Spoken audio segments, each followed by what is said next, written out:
ಕರ್ನಾಟಕ ಮಾಧ್ಯಮ ಅಕಾಡೆಮಿಯ 2025ನೇ ಸಾಲಿನ ವಾರ್ಷಿಕ ಪ್ರಶಸ್ತಿಗಳನ್ನು ಮುಖ್ಯಮಂತ್ರಿ ಸಿದ್ದರಾಮಯ್ಯ ಬೆಂಗಳೂರಿನಲ್ಲಿಂದು ಪ್ರದಾನ ಮಾಡಿದರು. ಮಾಧ್ಯಮ ವಲಯದಲ್ಲಿ ಗಣನೀಯ ಸೇವೆ ಸಲ್ಲಿಸಿದ ಹಲವು ಸಾಧಕರನ್ನು ಗೌರವಿಸಲಾಯಿತು.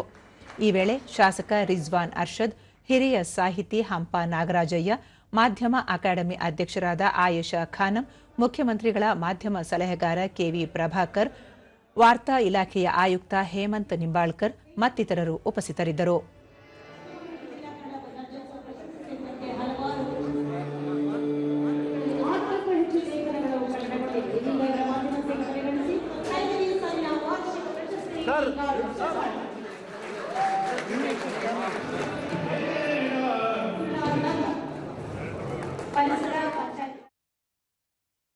ಬಳಿಕ ಮುಖ್ಯಮಂತ್ರಿ ಸಿದ್ದರಾಮಯ್ಯ ಪತ್ರಕರ್ತರು ನಿಷ್ಪಕ್ಷಪಾತವಾಗಿ ಕಾರ್ಯನಿರ್ವಹಿಸಿ ಸಮಾಜದ ಕಟ್ಟಕಡೆಯ ವ್ಯಕ್ತಿಗಳ ಪರವಾಗಿ ಸರ್ಕಾರ ಕೆಲಸ ಮಾಡುತ್ತಿದೆಯೇ ಎನ್ನುವುದನ್ನು ಗಮನಿಸಿ ವೃತ್ತಿಧರ್ಮ ಪಾಲಿಸಬೇಕಾಗಿದೆ ಎಂದರು.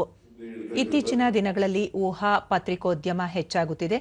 ಸಂಶೋಧನೆ ನಡೆಸಿ ಸತ್ಯ ಬರೆಯುವ ಪತ್ರಕರ್ತರ ಸಂಖ್ಯೆ ಹೆಚ್ಚಾಗಬೇಕಿದೆ. ಪತ್ರಕರ್ತರು ಹೊಸ ತಂತ್ರಜ್ಞಾನದ ಜೊತೆಗೆ ತಮ್ಮನ್ನು ತೊಡಗಿಸಿಕೊಂಡು ಸವಾಲುಗಳಿಗೆ ಸಜ್ಜಾಗಬೇಕಿದೆ ಎಂದು ಹೇಳಿದರು.